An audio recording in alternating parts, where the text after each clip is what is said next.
Direct ఇదేగా.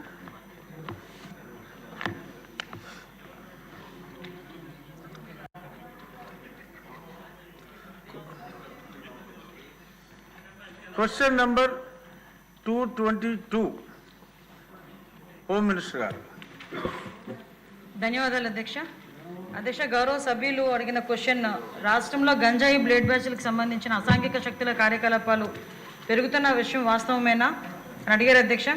మనకి 2014 నుంచి 18 మధ్యకాలం నుంచితో పోల్చుకుంటే అధ్యక్ష, 2019 నుంచి 24 కాల వ్యవధి మధ్యలో డేటాను మనం చూసుకుంటే అధ్యక్ష, రాష్ట్రంలో గంజాయి కానీ బ్లేడ్ బ్యాచ్ వంటి అసాంఘిక శక్తుల కార్యకలాపాలు పెరిగిన విషయం వాస్తవమే అధ్యక్ష. యాక్చువల్గా ఈ గంజాయి బ్లేడ్కి సంబంధించి, ఈ బ్యాచ్లకి సంబంధించి ఈరోజు కట్టడి చేయడానికి మన నూతనంగా ఏర్పడిన ఎన్డీఏ గవర్నమెంట్ వచ్చిన తర్వాత ప్రత్యేకమైన దృష్టి ఏర్పాటు చేసుకొని ఈ గంజాయిని నిర్మూలించడానికి, అదేవిధంగా కూకటవేలుతో నిర్మూలించడానికి, అదేవిధంగా బ్లేడ్ బ్యాచ్లని కూడా అరికట్టడానికి స్పెషల్గా ఒక టాస్క్ ఫోర్స్ను కూడా ఏర్పాటు చేయడం జరిగింది అధ్యక్ష. అదేవిధంగా ముందు అసలు బ్లేడ్ బ్యాచ్లు ఎవరెవరు ఉన్నారన్నది గుర్తింపు చేసి ఒక ప్రొఫైలింగ్ కూడా తయారు చేసే పరిస్థితి కూడా ఈరోజు కనిపిస్తుంది అధ్యక్ష. అదేవిధంగా ఈ నేరస్తులు కనుక ఎక్కువైతే కనుక వాళ్ళ మీద కూడా ఒక పీడీ యాక్ట్ ఏర్పాటు చేయడం కానీ, అనుమానిత ప్లేసుల్లో కానీ, పాడుబడిన ప్లేసుల్లో కానీ నిఘాను ఏర్పాటు చేయడం కానీ, నిరంతర పర్యవేక్షణ ఏర్పాటు చేయడం, అదేవిధంగా సామాజిక భాగస్వామ్యం కూడా కల్పించడం అన్నది కూడా మేము ఈరోజు చేస్తున్నాం అధ్యక్ష. వాటితో పాటు మనందరికీ తెలిసిందే, గాంజాయికి సంబంధించి ఈరోజు లాస్ట్ 5 సంవత్సరాలు గాంజా ఎంత విచ్చలవిడిగా మొత్తం రాష్ట్రం మొత్తం వ్యాప్తి చెందిందో మనందరికీ కూడా తెలుసు.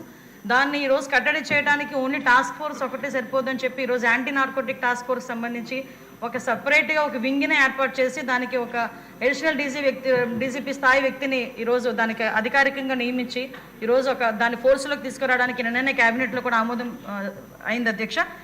అవగాహన కార్యక్రమాలు అన్నీ కూడా చేపడుతున్నాం అధ్యక్ష. ఆదిరెడ్డి శ్రీనివాస్, ఈరోజు మనం క్వశ్చన్ అవర్ని 1 గంటలో కంప్లీట్ చేయబోతున్నాం, మీరు కోఆపరేట్ చేయాలి. ధన్యవాదాలు అధ్యక్ష. 2014-19 మధ్యలో మీరు చూస్తే అసలు ఈ రాష్ట్రంలో బ్లేడ్ బ్యాచ్, గంజాయి బ్యాచ్ అనే పేర్లే లేవు అధ్యక్ష. గత 5 సంవత్సరాలు ఈ గంజాయి అన్నది ఒక వ్యాపారం కింద వైసీపీ వాళ్ళు చేయడం, దాన్ని కాపాడుకోవడానికి ఒక ప్రైవేట్ సైన్యం కింద బ్లేడ్ బ్యాచ్ని ప్రేరేపించారు. ఈ 5 సంవత్సరాలు కూడా మీరు చూస్తే ఈ ఆంధ్రప్రదేశ్ రాష్ట్రం అన్నది ఈ గంజాయి బ్లేడ్ బ్యాచ్ కొరల్లో చిక్కుపోయింది అధ్యక్ష. ఇప్పుడు మీరు గత 5 సంవత్సరాలు ఇప్పుడు మీరు హోమ్ మినిస్టర్గా చెప్పిన స్టేట్మెంట్ విన్నాం అధ్యక్ష. 5 సంవత్సరాలు గత ముఖ్యమంత్రి, మాజీ ముఖ్యమంత్రి ఏనాడు ఒక స్టేట్మెంట్ అనేది లేదు. దౌర్భాగ్యం ఏంటంటే హోమ్ మినిస్టర్ సమీక్షించిన దాఖలాలు కూడా లేవు వైసీపీ ప్రభుత్వంలో. ఇవన్నీ ఒక ఎత్తు అయితే, రాష్ట్రం అంతా ఒక ఎత్తు అయితే, రాజమహేంద్రవరం కూడా దానికి అతీతం కాదు అధ్యక్ష. ఎన్నికల ముందు ద్వారంపూడి విక్రమ్ రెడ్డి తెలంగాణలో కోట్లాది రూపాయలు విలువ చేసే గంజాయి మాదక ద్రవ్యాలతోటి దొరకడం, అతను మూలాలు అన్వేషిస్తే ఆనాడున్న ప్రజాప్రతినిధులు, ఒక ఎంపీ, మా యొక్క ప్రాంతం ఒక వైసీపీ రీజనల్ కోఆర్డినేటర్స్ వీళ్ళతో ఉన్న సత్సంబంధాలు అంటే ప్రత్యక్షంగా పరోక్షంగా ఆ అగ్ర నాయకత్వమే దాన్ని ప్రేరేపించి ప్రోత్సహించారు అధ్యక్ష. అంటే హోంమంత్రి గారిని మీరు ఏమడుగుతున్నారు? అడుగుతున్నాం అధ్యక్ష. అదే ఇప్పుడు ఆ అంశం ఏంటన్నది ప్రజలు తెలియజేసి ఆ చెప్పిన సమాధానం సరిపోయింది. 2 minutes అధ్యక్ష. లెట్ మీ కంక్లూడ్ అధ్యక్ష. అంటే మేము చెప్పేది ఏంటంటే ఈ అంశాన్ని ప్రజల నుంచి కూడా రాబట్టడానికి ఇప్పుడు రాజమహేంద్రవరంలోనే మీ భద్రత మా బాధ్యతను కార్యక్రమం చేశాం. పోలీస్ డిపార్ట్మెంట్ తోటి మహిళలందరినీ కూడా చైతన్యపరిచే కార్యక్రమం చేశాం. సుమారు ఒక 14 మీటింగ్స్ పెట్టి మహిళలతో పోలీస్ డిపార్ట్మెంట్కి చైతన్యవంతులు చేస్తూ వాళ్ళని లా అండ్ ఆర్డర్లోని అనుసంధానం చేయడం వల్ల సుమారు 20,000 మంది మహిళలతో చేయడం వల్ల తెలుస్తూ ఉంది ఎవరు తప్పు చేస్తున్నారు అన్నది. చర్యలు తీసుకుంటా ఉన్నాం. ఈ 5 monthsలోనే సుమారు ఒక 57 మంది మీద గంజాయి కేసు పెట్టాం, 4-5 మీద రౌడీ షీట్ చేయించాం.